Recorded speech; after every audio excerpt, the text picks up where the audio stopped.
Hello viewers, welcome to my new vlog Lepakshi temple. ఈ Lepakshi temple అనేది Andhra Pradesh state లోని హిందూపూర్ కాన్స్టిట్యున్సీలో ఉంటుంది. ఈ టెంపుల్ నేను ఎప్పటి నుంచో విజిట్ చేద్దాం అనుకుంటున్నాను, కానీ నాకు కుదరలేదు. నేను కరెంట్లీ బెంగళూరులో పనిచేస్తున్నాను కాబట్టి బెంగళూరు నుంచి 150 కిలోమీటర్స్ డిస్టెన్స్ లో ఈ టెంపుల్ ఉంటుంది. సో ఈ టెంపుల్ నేను ఫస్ట్ టైం విజిట్ చేసినప్పుడు నా ఎక్స్పీరియన్స్ ఏంటి అనేది నేను ఈ వీడియోలో షేర్ చేసుకుంటాను. మీకు నచ్చితే ఈ వీడియో కంటిన్యూగా చూడండి. ఇదంతా టెంపుల్ బయట అన్నమాట. టెంపుల్ బయట ఒక గార్డెన్ లాగా ఉండి చాలా బాగుంటుంది. ఇక్కడ మీకు వాష్రూమ్స్, స్నానం చేయాలన్నా, వాష్రూమ్ వెళ్ళాలన్నా అన్ని అవైలబుల్ ఉంటాయి. అన్ని టెంపుల్ బయటే ఉంటాయి.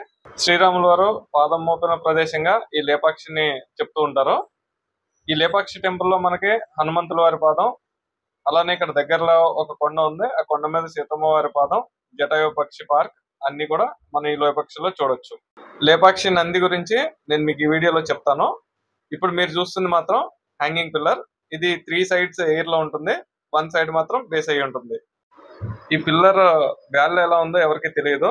కొంతమంది చెప్పేది ఏంటంటే బ్రిటిష్ ఇంజనీర్ ఒక ఆయన ఈ పిల్లర్ ని కదపడానికి ట్రై చేశాడు, కాకపోతే ఇది కదలలేదు అని చెప్పేసి చెప్తున్నారు. మన లేపాక్షి టెంపుల్ వచ్చేసి విజయనగర కాల సామ్రాజ్యంలో కన్స్ట్రక్ట్ చేశారని చెప్పేసి చెప్తున్నారు. ఇక్కడ వచ్చేసి వీరభద్ర స్వామి మెయిన్ గా కొలువై ఉన్నారు. వీరభద్ర స్వామితో పాటు కనకదుర్గ అమ్మవారు, శివయ్య, గణేష్, ఇంకా ఆంజనేయ స్వామి వీళ్ళందరూ కొలువై ఉన్నారు.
ఇది నాట్య మండపం. సగం మాత్రమే కన్స్ట్రక్ట్ చేశారు, మిగతా సగం కన్స్ట్రక్ట్ చేయబోతే రాజు దగ్గర నుంచి ప్రాబ్లం ఏదో ఉందని చెప్పేసి ఇక్కడ వాళ్ళు చెప్తున్నారు. యాక్చువల్ గా ఈ టెంపుల్ హిస్టరీ గురించి క్లారిటీగా ఎవరికి కూడా తెలియదు. ఈ వీడియోలో నా ఎక్స్పీరియన్స్ చెప్తున్నాను కాబట్టి నాకు ఈ టెంపుల్ విజిట్ చేయడం వల్ల నాకు చాలా ప్రశాంతంగా అనిపించింది. ఇక్కడున్న శిల్పాలు కూడా నేను ఎక్కడ వేరే టెంపుల్లో చూడనంత క్లారిటీగా నీట్ గా ఉన్నాయి. టెంపుల్ మెయింటెనెన్స్ మాత్రం చాలా బాగా చేస్తున్నారు. 100 ఏళ్ళ నాటి టెంపుల్ అయినా సరే మీకు చాలా కొత్తగా కనపడుతుంది ఈ టెంపుల్. నేనైతే ఈ టెంపుల్ ని మిస్ అవునందుకు చాలా హ్యాపీగా ఫీల్ అవుతున్నాను.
పైన కనిపిస్తున్న పెయింటింగ్ అంతా వెజిటేబుల్ కలర్స్ తో వేసిందంట.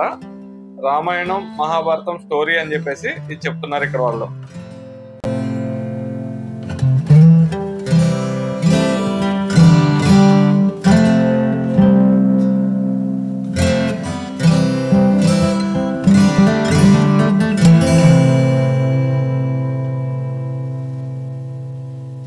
ఇది వచ్చేసి లేపాక్షి నంది దగ్గర ఉన్న పార్క్. ఈ పార్క్ లోనే లేపాక్షి నంది కూడా ఉంటుంది. మీరు రోడ్డు మీద వెళ్తుంటే మీకు రోడ్డు పక్కన మీకు లేపాక్షి నంది పార్క్ కనపడుతుంది. ఈ నంది దగ్గరికి మీరు విజిట్ చేయండి. వరల్డ్ లోనే అతి పెద్ద నంది అని చెప్పేసి ఈ లేపాక్షి నందికి పేరు ఉంది. లేపాక్షి నంది అంటే చాలా ఫేమస్. ఆ నంది ఇప్పుడు మీరు చూస్తున్నదే లేపాక్షి నంది.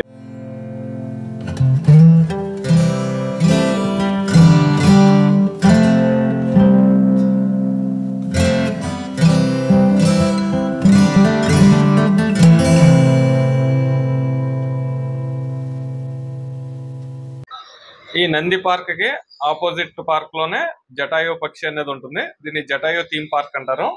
ఆ పార్క్ కూడా మీరు ఒకసారి విజిట్ చేయండి, చాలా బాగుంటుంది. రావణుడు సీతమ్మ వారిని అపహరించి ఇదే దారిలో తీసుకెళ్తూ ఉండగా ఈ జటాయు పక్షి రావణుని అడ్డుకొనడానికి ప్రయత్నించింది.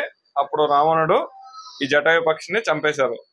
తర్వాత శ్రీరాముల వారు ఈ ప్లేస్ కి వచ్చినప్పుడు ఆ జటాయు పక్షికి మోక్షం కలిగించారని చెప్పేసి ఇక్కడ వాళ్ళు చెప్తున్నారు.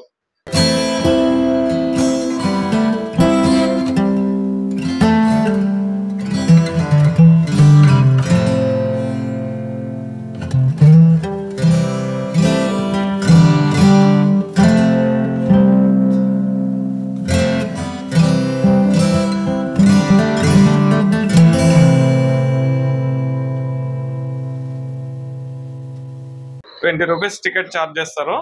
ఈ పైకి వెళ్ళి మనం చూస్తే కనుక ఇక్కడ సీతమ్మ వారి పాదం కూడా మనకు కనపడుతుంది. అది చూడాలనుకున్న వాళ్ళు ఈ జటాయు పార్క్ థీమ్ పార్క్ నుంచి ఖచ్చితంగా టికెట్ కొనుక్కొని లోపలికి వెళ్లాల్సి ఉంటుంది.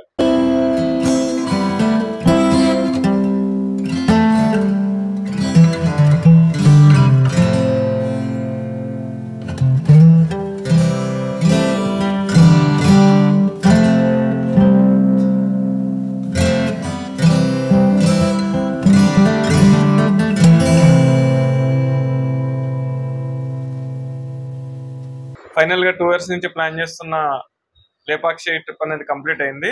ఈ ట్రిప్ ఓవరాల్ ఎక్స్పీరియన్స్ నాకు చాలా బాగా అనిపించింది. ఇక్కడున్న ప్లేసెస్ అన్ని నేను ఫుల్ ఫ్లెడ్జ్డ్ గా కవర్ చేశాను. ఆ సాటిస్ఫాక్షన్ నాకు ఉంది. ఫర్దర్ వీడియోలో మళ్ళీ కలుద్దాము. Thank you. Bye. Signing of.